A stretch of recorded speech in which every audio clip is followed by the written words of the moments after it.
नमस्कार दोस्तों, welcome to study with Neelam. I hope आप सभी लोग बहुत अच्छे होंगे। आज हम 17 और 18 अप्रैल 2021 के करंट अफेयर्स शुरू करेंगे। जहां तक पहली वीडियो हमारी आई थी तो ये 3 अप्रैल तक की आ पाई थी। 3 अप्रैल के बाद की जो 4 अप्रैल से लेकर 16 अप्रैल तक के करंट अफेयर्स के क्वेश्चन है, ये टॉप 100 क्वेश्चंस कल आपको इवनिंग में मिल जाएंगे। मेरे बहुत सारे स्टूडेंट्स जो मैसेज कर रहे हैं कि मैडम ऑनलाइन क्लासेस में उन्हें अच्छा नहीं लगता, ऑफलाइन ही पढ़ना है। तो देखिए, आप लोगों को समझना होगा, कोरोना वायरस कोई मामूली बीमारी नहीं है या मामूली महामारी नहीं है।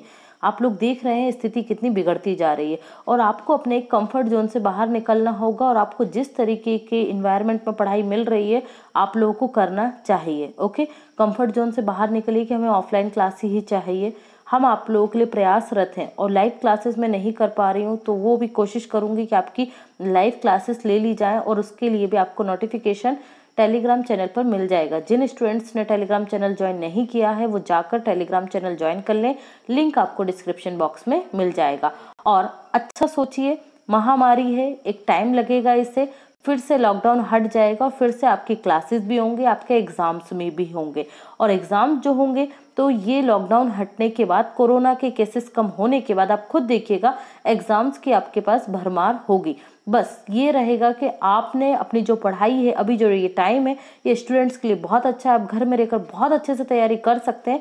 तो अपने आप को इस नए माहौल में ढालने की कोशिश कीजिए, ना कि बहाने बनाने की। ओके, तो चलिए हम शुरू करते हैं हमारा लेक्चर। और आपको लोगों को एक और चीज बता दूं, आप लोगों में से बहुत सारे स्टूडेंट्स हैं जो प्रैक्टिस सेट की डिमांड कर रहे हैं। तो हम कोशिश कर रहे हैं सभी तरीके का जो आपका जीके है, जीएस है, करंट अफेयर्स है, इनको मिलाकर आपके लिए 20 या 50 के समथिंग क्वेश्चंस आपके लिए पर डे या 2 से 3 दिन के बीच में लेकर आए जाएं। तो ये कंटेंट तैयार हो रहा है, टाइम लग रहा है, जैसे ही हो जाता है आपके सामने हम वो भी लेकर आएंगे। ओके, तो आप लोगों के लिए बहुत सारी चीजें हैं जो आप लोगों को हम एक अच्छा पढ़ाई का एनवायरनमेंट प्रोवाइड करने वाले हैं, जहां से आप एग्जाम्स में बहुत सारे क्वेश्चन देखेंगे भी। तो हमारा सपोर्ट कीजिए और चैनल को फटाफट से सब्सक्राइब कर लीजिए। आप हमें सभी सोशल मीडिया प्लेटफॉर्म पर फॉलो कर सकते हैं, लिंक आपको डिस्क्रिप्शन बॉक्स में मिल जाएगा। चलिए तो शुरू करते हैं आज का लेक्चर फटाफट।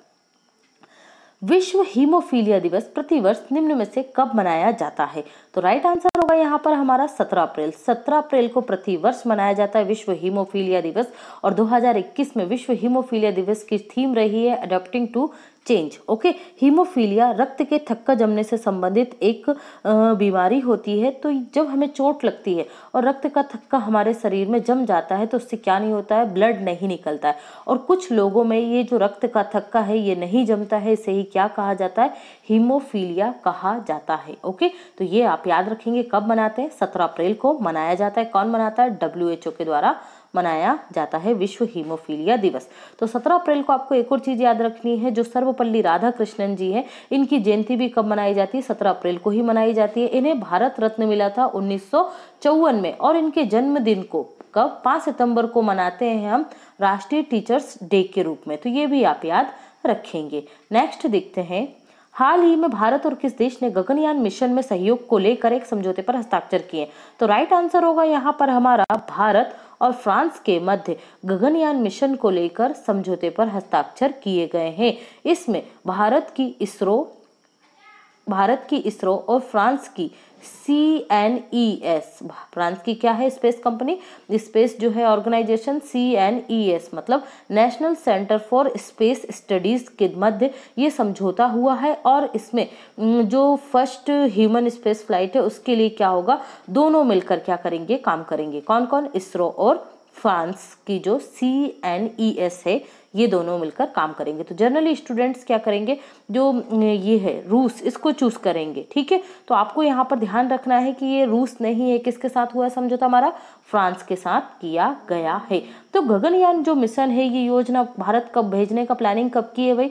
तो 2022 में भारत इसे भेजेगा। ओके, तो ये आप याद रखिएगा। क्लियर है? नेक्स्ट देखते हैं, हाल ही में किस देश ने अंटार्कटिका के लिए 40वां वैज्ञानिक अभियान की वापसी की घोषणा की है? तो जो अंटार्कटिका है, इस पे विभिन्न देशों के द्वारा रिसर्च के लिए, अनुसंधान के लिए, यहाँ पर पाए जाने वाले रिसोर्सेज के लिए, अपने अपने दावे के लिए अपने अपने अभियान भेजे हैं। ठीक है, तो भारत ने भी इस पर अभियान भेजे हैं। तो भारत का जो पहला अभियान था पहला अभियान भारत का कौन सा था? तो यहाँ पर जो हमारा ये क्वेश्चन, इसका राइट आंसर भारत ही होगा। भारत का पहला अभियान जो था ये था दक्षिण गंगोत्री। कौन सा था? दक्षिण गंगोत्री। कब भेजा था भारत ने? तो दक्षिण गंगोत्री भारत के द्वारा भेजा गया था 1983 में। दूसरा भारत का जो अभियान था ये था मैत्री। मैत्री भेजा गया था 1989 में। और तीसरा था भारती। भारती कब भेजा था अंटार्कटिका पर? तो ये भेजा था 2015 में। तो ये क्वेश्चन यहाँ से बनते हैं, ये आपको याद रखना है।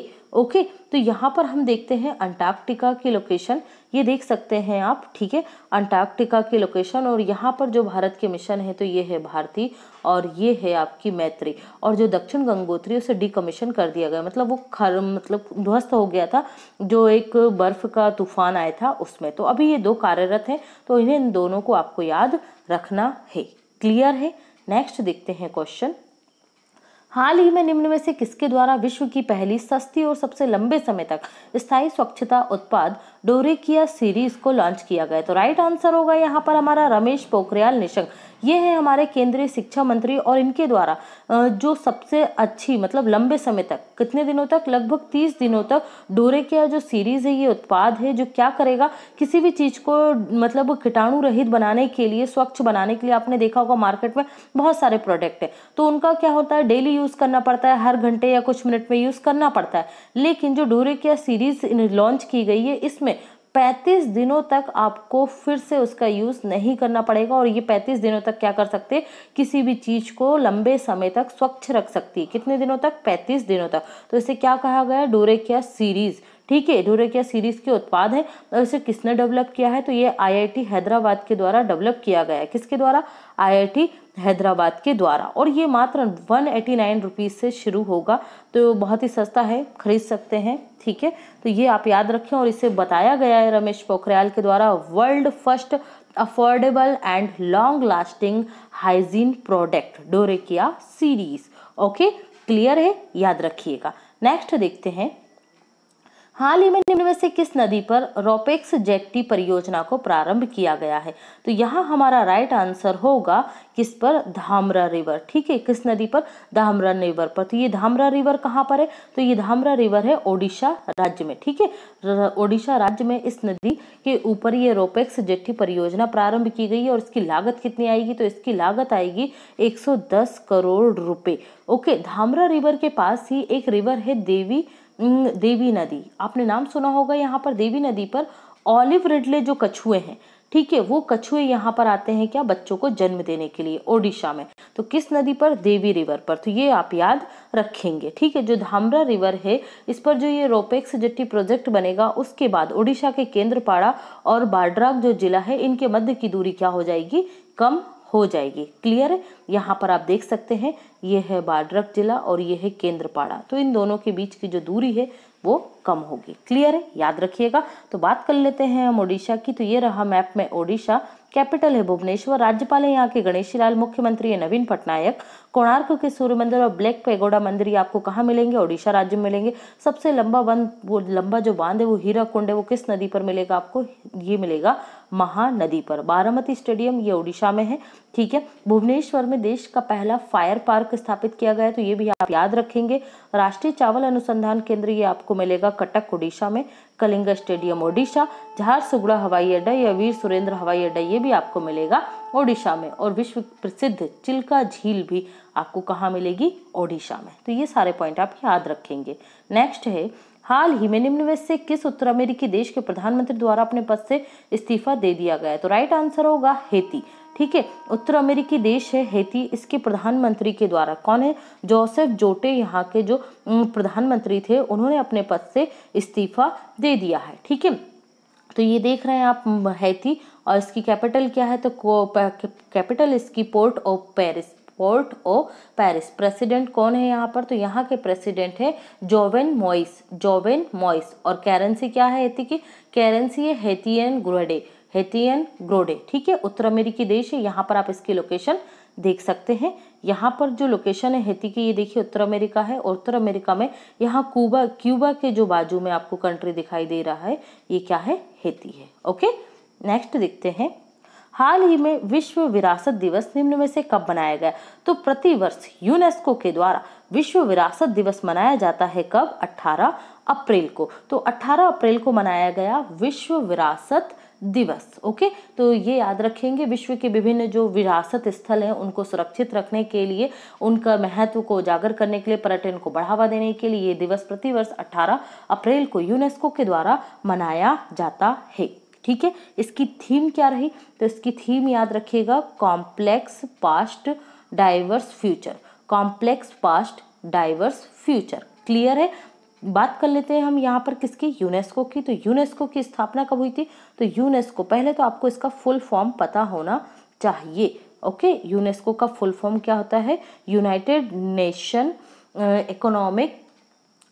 Nation Education Scientific Cultural Organization. इसकी स्थापना कब हुई थी यूनेस्को की? तो इसकी स्थापना हुई थी 16 नवंबर 1945 को इसकी स्थापना हुई थी। हेडक्वार्टर आपको कहाँ मिलेगा यूनेस्को का? तो ये मिलेगा पेरिस, फ्रांस में। और इसके वर्तमान में जो प्रेसिडेंट है वो कौन है? ऑड्रे अजेलो। कौन है? ऑड्रे अजेलो। तो भारत है, भारत में जो यूनेस्को साइट्स है इसकी टोटल संख्या कितनी है? 38 है। कितनी है? 38 है। इसमें जो 30 है ये कल्चरल साइट्स है, जो 7 हैं वो क्या है? आपकी प्राकृतिक साइट्स हैं और एक मिश्रित साइट्स है। ठीक है, तो टोटल कितनी है?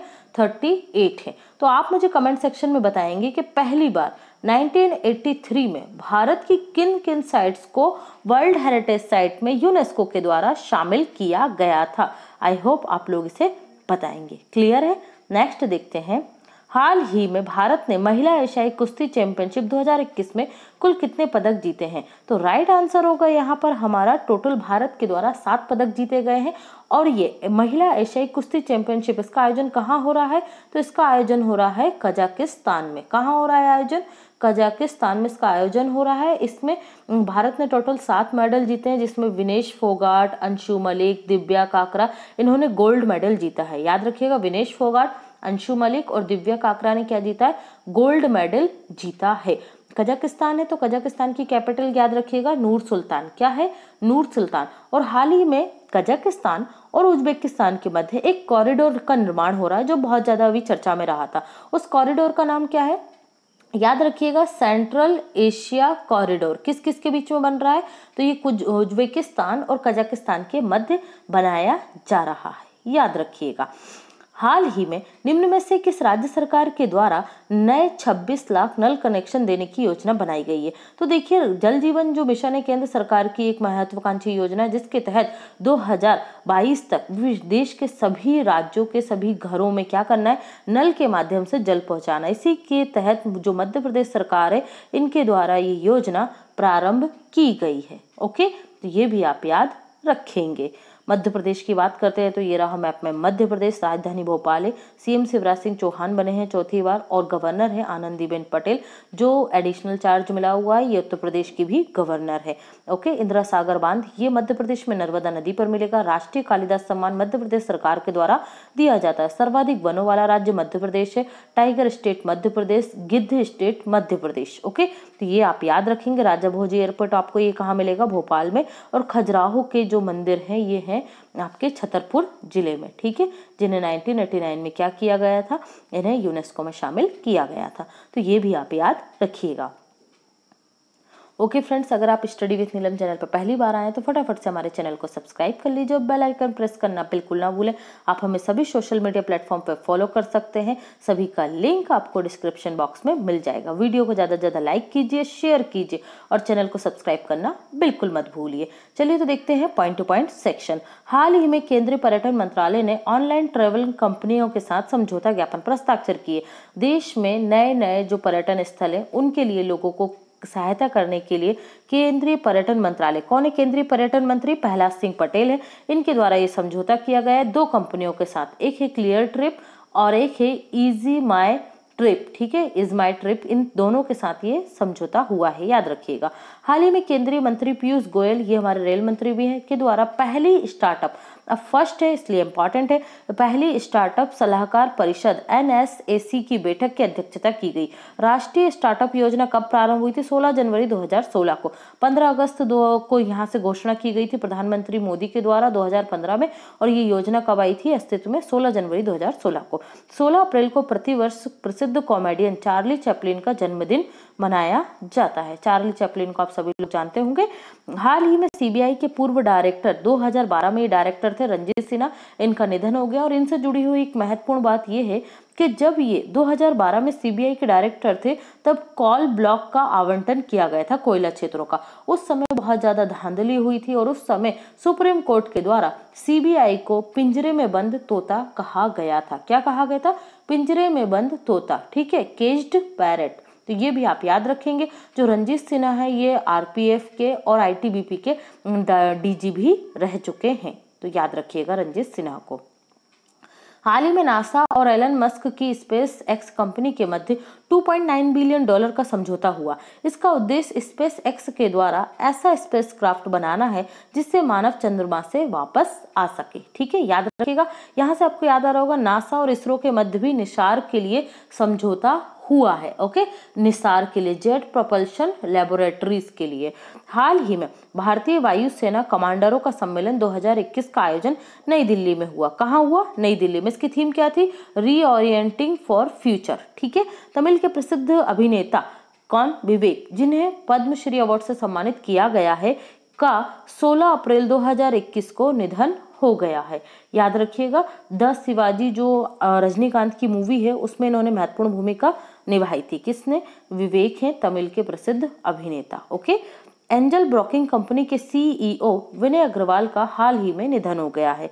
हाल ही में आर्थिक मामलों के सचिव के रूप में अजय सेठ को नियुक्त किया गया है। कौन बन गए हैं? अजय सेठ। इन्होंने किसका स्थान लिया है? तरुण बजाज का स्थान लिया है। आर्थिक मामलों के सचिव बने हैं अजय सेठ। ओके फ्रेंड्स, तो ये था आज का हमारा लेक्चर। आई होप आपको पसंद आया होगा, और पसंद आया तो ज़्यादा से ज़्यादा वीडियो को लाइक कीजिए, शेयर कीजिए और चैनल को सब्सक्राइब करना बिल्कुल मत भूलिए। आज का आपका क्वेश्चन है, प्रतिवर्ष विश्व स्वास्थ्य दिवस कब मनाया जाता है? अब आपको आंसर यहाँ पर ऐसा करना है, विश्व स्वास्थ्य दिवस के बारे में जो भी आप इन्फॉर्मेशन जानते हैं प्लस इसकी थीम आपको जरूर लिखनी है कमेंट सेक्शन में। ओके, तो चलिए नई एक एनर्जी के साथ फिर से शुरू कर रहे हैं हम। तो आप लोग अपने हमारे साथ पूरा अपना सपोर्ट बनाए रखिए और ज़्यादा से ज़्यादा क्वेश्चन का आंसर कीजिएगा, जिससे आपके और हमारे बीच में इंटरेक्शन बढ़ सके। Okay friends, thanks for watching and take care.